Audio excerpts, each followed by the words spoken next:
सबसे पहले तो आप लोग यहाँ आए, प्रेस के माध्यम से मैं प्रेस वालों का दिल से धन्यवाद करता हूँ, जो आप हमारी हर आवाज उठाते रहते हो। कोई भी मुद्दा है हमारा, आप सब उठाते रहते हो। मैं दिल से धन्यवाद करता हूँ आप सब लोगों को। आज का मुख्य मुद्दा क्या है? मुद्दे तो बहुत ज्यादा है, आप कोई भी पूछ लो, ये मुद्दा है। ये गाड़ियों का लगा लो, पिछला बिजली का ला लो, आप ये फड़ियों वाला लगा लो, जो गरीब आदमियों की फड़ियां उठाने का काम कर रहे हैं, इनको तंग करने का काम कर रहे हैं। जो चलान फड़ियों वाले के होने कर रहे हैं, ये इनके नहीं होने चाहिए। तो ये चलान तो उन लोगों के होने चाहिए जो इनकी दुकान के आगे रखे हैं और गरीब आदमी की कमर तोड़ने का काम कर रहे हैं।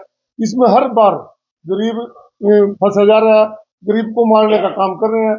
जब जब कोई बात आती है गरीबों की आती है, बड़े आदमियों को कुछ नहीं होता। पहले जैसे इन्होंने फड़ियां लगाई, 15-20 साल से फड़ियां लगाने का काम करते हैं। लोग इनसे रेंट भी लेते हैं और किराया हर महीने किराया देते हैं, फिर भी इनकी फड़ियां बार बगाने का इनको अच्छी जगह देनी चाहिए। नहीं, ये बार बार तो नहीं तंग हुए इस चीज से। प्रशासन तो कह रहा है सेक्टर 4 में फड़ियों के लिए अलॉट कर रखी जगह।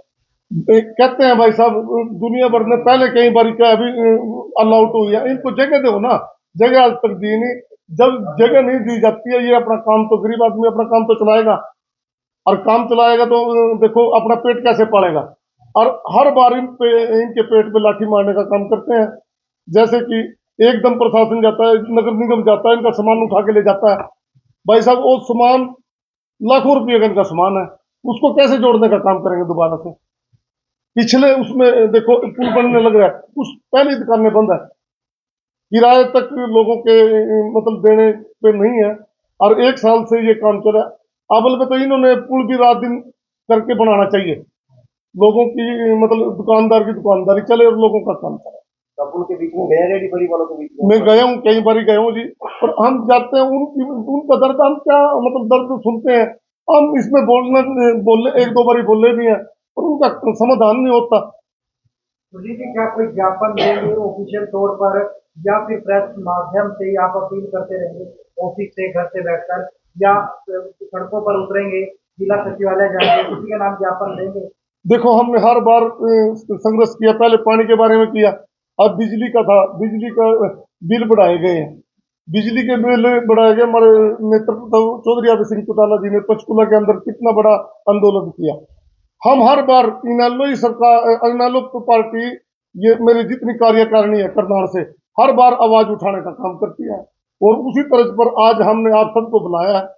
हम जनता की आवाज ऐसे ही उठाते रहेंगे, जैसे बिजली की उठाई, पानी की मतलब मुद्दे, पानी का मुद्दा उठाया तो उससे पहले हर बार ऐसे काम करते रहेंगे। हमने विपक्ष का है तो कांग्रेस, हम इन आंदोलन निभाने का काम करेंगे।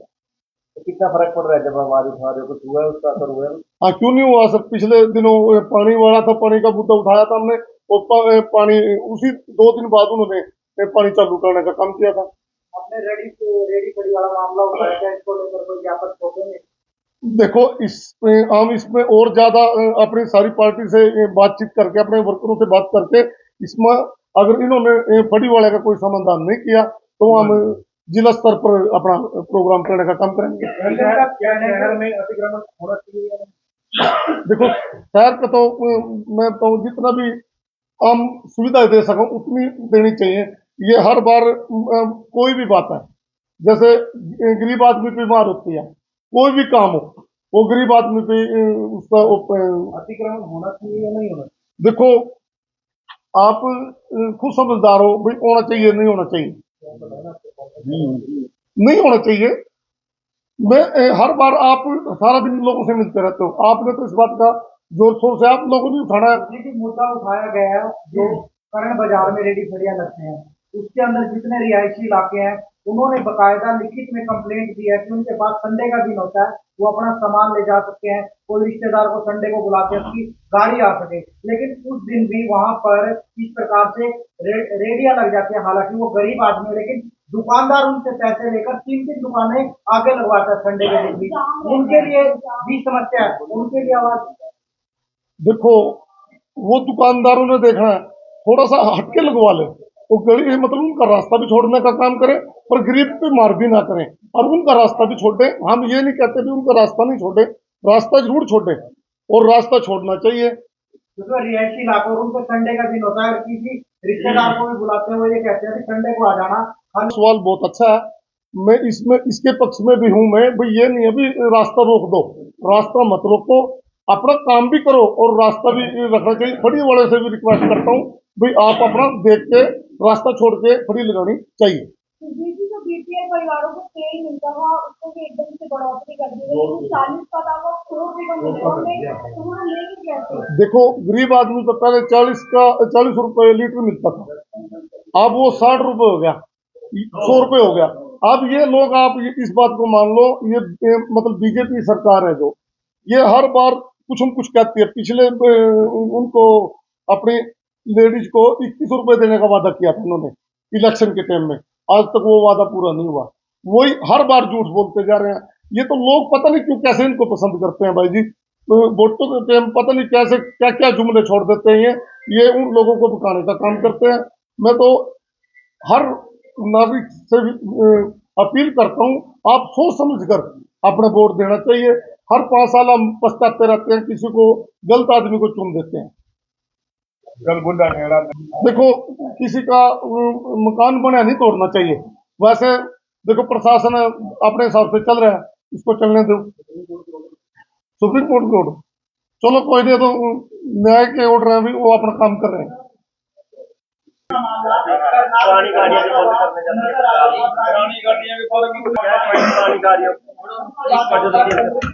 गाड़ियों का था, जो गाड़ियां 10 साल के लिए ये बंद करने जा रहे हैं, हर बार कभी कह देते हैं बंद करेंगे, कभी कहते हैं नहीं करेंगे। मैं सरकार से एक अपील करता हूं, जो लोग आज अफसर हैं, अफसरों की गाड़ियां 10 साल में गाड़ियों को कुछ नहीं बिगड़ता, और एक गरीब आदमी के पास जो गाड़ी खड़ी रहती है, उन्होंने कभी कभी जान होता है, और 10-10 लाख रुपए हर 10 साल पास कैसे उसको मैनेजमेंट करेंगे। मैं दूसरी बात, पता नहीं किस ब्याह पे ये लोग इन गाड़ियों को बंद कर रहे हैं, और किस उद्योगपतियों को, इन एजेंसियों को, किसको ये फायदा पहुंचाने का काम कर रहे हैं। अगर 10 साल में ये गाड़ियां बंद करते हैं, डीजल की गाड़ी का 15 साल का टैक्स ये लेने का काम करते हैं। और पिछले दिन एक दो घंटा पहले इन्होंने शाम को इन्होंने ये भी बोल दिया, सुप्रीम कोर्ट के ये भी इसको नहीं बंद करेंगे। ये लोगों को भ्रमारित कर रहे हैं, इनको हर बार कभी कुछ कह देते हैं, कभी कुछ कह देते हैं, लोगों को वंचित कर रहे हैं। मैं लोग इससे डरे हुए हैं भाई, कभी हमारी जेब पे हर गरीब आदमी कैसे नई गाड़ी लेने का काम करेगा। ये तो आप लोगों पे भी गाड़ियां पुरानी, क्या आप गाड़ियां बंद के हक में हो? इसको बंद नहीं होना चाहिए, ये लगातार चलनी चाहिए। गरीब आदमी एक अपनी फैमिली को इधर उधर ले जाता है, तो उनके पास उन गाड़ियों में कोई दिक्कत नहीं है। प्रदूषण के मामले में हमारी गाड़ी दिल्ली के अंदर है प्रदूषण, हरियाणा के अंदर तो प्रदूषण का कोई काम नहीं है। हरियाणा में तो ज्यादातर ये गाड़ियां बंद नहीं होनी चाहिए। मैं सरकार से यही अपील करता हूँ, इसको माप तोल होना चाहिए। हाँ, फिटनेस टेस्ट होना चाहिए इसका, वहाँ नियम लागू हो रहा है। मेरा जो ये हरियाणा में भी ये बात कह रहे हैं, मैं ये कहना चाहता हूँ भाई, हरियाणा में लोग इस चीज से पुरानी गाड़ी, अफसर भी इन गाड़ियों को चलाते हैं, और अफसरों की गाड़ियां को, सरकारी गाड़ियां अफसरों को मिलती हैं, उनकी गाड़ियां खड़ी रहती हैं, उन गाड़ियों को कुछ बिगड़ता ही नहीं। हर लोग 10 साल में गाड़ी का क्या बिगड़ जाता है, इतनी बड़ी बड़ी गाड़ियां हैं। ये लोग इसको कैसे मैनेजमेंट करेंगे? लोगों की जेब पे डाका डालने का काम है। मेरी यही अपील है, इसको ऐसी ऐसी बातों को छोड़ दो, और ये गाड़ियां ऐसी रहनी चाहिए। ये दिल्ली नहीं है, ये करनाल है, हरियाणा है भाई जी। पार्टी के शीर्ष नेतृत्व भी जो है कि यहाँ पर मौजूद है। हमारे जिला अध्यक्ष जिन्हें आपके सामने जो है हरियाणा प्रदेश के अंदर जो भी समस्याएं हैं उनसे अवगत कराया। और आज का जो मुख्य मुद्दा था वो पुरानी गाड़ियों का था, जबकि सरकार जो है कि 15 साल का टैक्स लेती है और उसको 10 साल के अंदर बंद करने का काम जो ये सरकार कर रही है, तो ये जनता के साथ जो है कि एक बहुत बड़ा धोखा है। यानी प्रदूषण का नाम लेकर के जो है कि गाड़ियों को बंद करना, यानी ये बड़ी कंपनियों को फायदा पहुंचाने का जो है कि एक तरीका है भारतीय जनता पार्टी की सरकार का। आज आप देखते हैं कि एक आम व्यक्ति एक मोटरसाइकिल जो है कि वो खरीद नहीं सकता। आज एक मोटरसाइकिल और स्कूटी का जो रेट है वो 1.5 लाख रुपए के करीब है। और जब भारतीय जनता पार्टी की सरकार यहाँ पर बनी है तो उन्होंने कहा कि हम लोगों को सुविधाएं जो है कि वो देने का काम करेंगे, लेकिन सुविधाएं ना दे करके आज लोगों के ऊपर, जनता के ऊपर जो है कि कुठाराघात करने का काम कर रही है। दूसरा काम जो है कि जो बीपीएल परिवार जो है, जो राशन लेकर के अपना गुजारा करने का काम करता था, तो आज वो तेल जो 40 रुपए में मिलता था वो भी 60 रुपए उसमें प्लस करके आज 100 रुपए बढ़ा करके जो है कि गरीबों के ऊपर कुठाराघात करने का काम किया। दूसरा, हरियाणा प्रदेश के अंदर जो है कि आज एक जो कि दूसरे राज्यों से हरियाणा में पायलट प्रोजेक्ट के रूप में जो है कि लोगों को ला करके उनको नौकरी देने का काम किया। अभी जो है एक लेटर जारी हुआ है और सुबह जो है कि पार्टी कार्यालय से मुझे भी जो है वो लेटर प्रेषित किया गया है। एक यहां पर रिंकू यादव के नाम से तहसीलदार जो कि हरियाणा प्रदेश के अंदर भर्ती करने का काम ये भारतीय जनता पार्टी की सरकार जो है कि वो कर रही है। 24 तारीख का ये लेटर है। नायब तहसीलदार को भर्ती करने का काम कर रही है। क्या हरियाणा प्रदेश के अंदर जो है कि युवा नहीं है?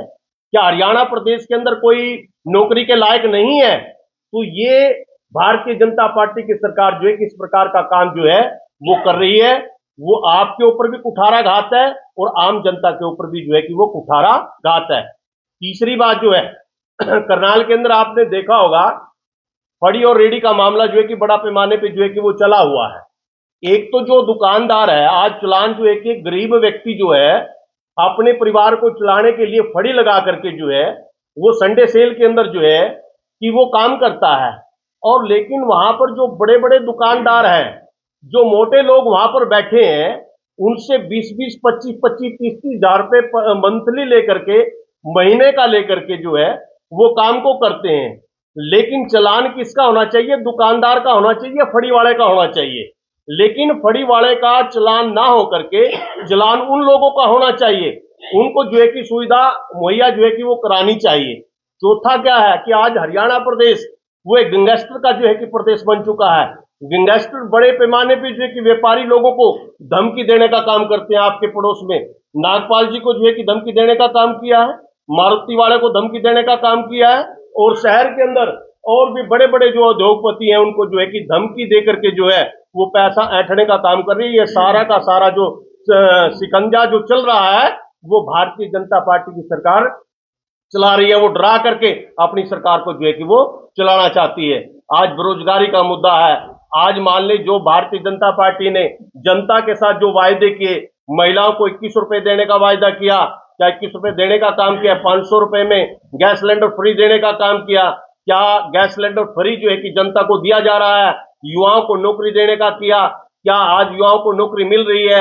यानी एक शेड्यूल कास्ट के स्टूडेंट को छात्रवृत्ति देने का काम है। क्या छात्रवृत्ति जो है कि लोगों को मिल रही है? लेकिन आज जो है कि तमाम प्रत्येक वर्ग जो है कि दुखी है। किसान दुखी, व्यापारी दुखी, छात्र दुखी, युवा दुखी, आम व्यक्ति दुखी है। आज जो है कि दुखों का अंबार जो है कि आज हरियाणा प्रदेश की जनता के ऊपर जो है कि वो पड़ा हुआ है। जनता जो है कि दुखी है और इनेलो इसके लिए जो है बड़ा मुस्तैदी के साथ जो है कि जनता के हितों के अंदर जो है वो काम करने के लिए तैयार। अभी जल के ऊपर जो है कि वो एजिटेशन किया और जल दिलाने का काम किया। अभी जो बिजली के रेट जो बढ़े हैं, पंचकुला के अंदर प्रदर्शन करके जो है कि सांकेतिक वो दिया है और उसमें कहा चौधरी अभय सिंह चौटाला जी जो राष्ट्रीय अध्यक्ष है उन्होंने कहा अगर आपने ठीक ढंग से काम किया तो ठीक है, नहीं हम सड़कों पर उतर करके जो है कि बड़ा आंदोलन छेड़ने का जो है कि वो हम काम को करेंगे। ये प्रेस वार्ता हमने इसलिए रखी है, जो ये गाड़ियों का मुद्दा है, 1 तारीख से इन्होंने किया है कि गाड़ियों को 1 तारीख से तेल नहीं मिलेगा। हमारा कहना ये है जब सरकार के खजाने में 15 साल के पैसे जब लोग जमा करवा देते हैं, 15 साल के पैसे जमा करवाने के बाद और गाड़ियों को 10 साल के अंदर बंद कर दिया जाता है। इसी देश और प्रदेश के अंदर यहाँ 30-30 और 25-25 साल के हवाई जहाज उड़ रहे हैं जो आसमान में उड़ते हैं। ये गाड़ी तो नीचे जमीन पे चलती है। कई आदमी ऐसे हैं हमारे जैसे हमारे प्रधान जी ने बताया, जैसे डॉक्टर हैं, इंजीनियर हैं, बड़े बड़े लोग हैं, उनको गाड़ी चलाने का मौका ही नहीं मिलता। 20-30 हजार 50 हजार उनकी गाड़ी टोटल 10 साल में चलेगी और उस गाड़ी को नए सिरे से आप 20 लाख की गाड़ी है और वो 20 लाख की गाड़ी आप 3 और 4 लाख में बिक रही है, ये इसका मतलब ये है कि बड़ी कंपनियों को फायदा देना है। हम ये कहते हैं गाड़ियों की पूरी उम्र होनी चाहिए और गाड़ियों का माप तोल होना चाहिए, कितने किलोमीटर ये चल गई, अपने आदमी उन्होंने छोड़ने चाहिए। हम प्रदूषण के हक में हैं, ऐसी बात नहीं है, हम प्रदूषण के हक में भी हैं, भी प्रदूषण नहीं होना चाहिए, लेकिन उस गाड़ी का टेस्ट होना चाहिए, कहीं भी उसका मतलब चेक करके उसको लाइन से आउट कर देना चाहिए। जिसकी गाड़ी माप पैमाने में पूरी नहीं आती उसको इस बात का दंडित करना चाहिए, 2000 4000 रुपये उसका चालान यदि करें, उसमें कोई ऐसी बात नहीं है, पब्लिक के हित की वैसे बात है। लेकिन ऐसा कर देना, एकदम कई लाख गाड़ियां खत्म कर देनी, ये कोई हमारा देश कोई अमेरिका कनाडा है? अमेरिका कनाडा में भी 15-15 और 20-20 साल की गाड़ियां चलती हैं। अपना देश हिंदुस्तान कितना बड़ा अमीर है, ये इतना बड़ा बोझ डालना चाहते हैं। इतने बड़े बड़े फैक्ट्री इंडस्ट्रीज हैं जो कारें बनाते हैं, मोटरसाइकिल बनाते हैं, इनको फायदा पहुंचाना चाहते हैं। ये प्रदूषण के लिए बड़ी बड़ी फैक्ट्रियों में अपने यंत्र क्यों नहीं लगाते और बड़े लोगों को इसलिए क्यों नहीं आगाह करते? हर आदमी पे इन्होंने तलवार लटका दी है। ये कई लाख गाड़ियां जो यहाँ टूटेंगी, इस हिंदुस्तान के अंदर कौन गाड़ी दोबारा से खरीद सकेगा? सभी आदमी अपनी गाड़ियों पे, मैं खबर देख रहा था कि दूसरी स्टेट जिनमें वो गाड़ियां चल सकती हैं, 1.5 करोड़ की गाड़ियां 15-15 लाख में दिल्ली के अंदर मिल रही हैं। अब भी उस भय से अपना जो भी कुछ मिला भी लेके पास से हो जाओ। अब आती है आम पब्लिक की बात। आज के पेपर में देखो 40 रुपए का तेल 100 रुपए के अंदर ही कर दिया है। आहिस्ता आहिस्ता ये स्लो पॉइजन दे रहे हैं लोगों को, पहले उसको दे देते हैं। जिस प्रकार से चौधरी देवीलाल ने पेंशन बनाई, चौधरी देवीलाल ने 100 रुपए से पेंशन माहवार शुरू करी और वो पेंशन आज 3000 रुपए है। आस्ते आस्ते वो पेंशन हमारी पार्टी के नेता अभय सिंह चौटाला ने जब भी आगे आवाज उठाई विधानसभा के अंदर, इन्होंने पेंशन बढ़ाई, थोड़ी बढ़ाई चाहे ज्यादा बढ़ाई, लेकिन उसके बाद कोई पेंशन की बात वहां जाकर नहीं करता। अपोजिशन की भी भूमिका, हमारी party Indian National Lokdal party, हमारे 2 ही विधायक हैं जो अपोजिशन की भूमिका निभाते हैं और ये हमारा इंडियन नेशनल लोकदल परिवार धरने प्रदर्शन करता है। बिजली के रेट देखो आप, बिजली के रेट कितने ज्यादा हो गए। जिसका 400 रुपये बिल आता था वो हमने कहीं सुने हैं कि मेरा 1800 रुपये बिल आया। ये बिल्कुल मारने जा रहे हैं और गरीब जनता को इन्हें बहकावे में रख रखा है। उनके घर राशन पहुंच जाते हैं। अब देखो करीब करीब 4 और 4.5 लाख पेंशन हिंदुस्तान की कट चुकी, इसकी हरियाणा प्रदेश की कट चुकी हैं। और इसी प्रकार जैसे ये तेल अब डबल से भी ज्यादा बढ़ा दिया गया, आहिस्ता आहिस्ता उसको उसी पैमाने के अंदर ले आएंगे। जब इलेक्शन आ जाता है फिर खोल दिए जाते हैं, राशन कार्ड भी बनते हैं, गरीबी रेखा के राशन कार्ड काट दिए हैं। ये इस प्रदेश को लूट के पता नहीं इसको कहां ले जाएंगे। ये आदमी को भ्रमित कर देते हैं, किसी को पैसे से खरीद लेते हैं, किसी को दबाव से खरीद लेते हैं। इनकी यही एक नीति है। हमारी पार्टी इसी प्रकार से जब जब भी कोई जनता के साथ कुठाराघात होगा, हमारी पार्टी पूरा देश और प्रदेश के अंदर धरना और प्रदर्शन इसी प्रकार से करते रहेंगे। जिस प्रकार पीछे चौधरी देवीलाल ने, अभय सिंह चौटाला ने, चौधरी ओम प्रकाश चौटाला जी ने किया है, उसी प्रकार से हम जनता के सेवक हैं। हम जनता की सेवा इसी प्रकार करते रहेंगे ताकि किसी को तकलीफ ना हो। और दिल्ली प्रदेश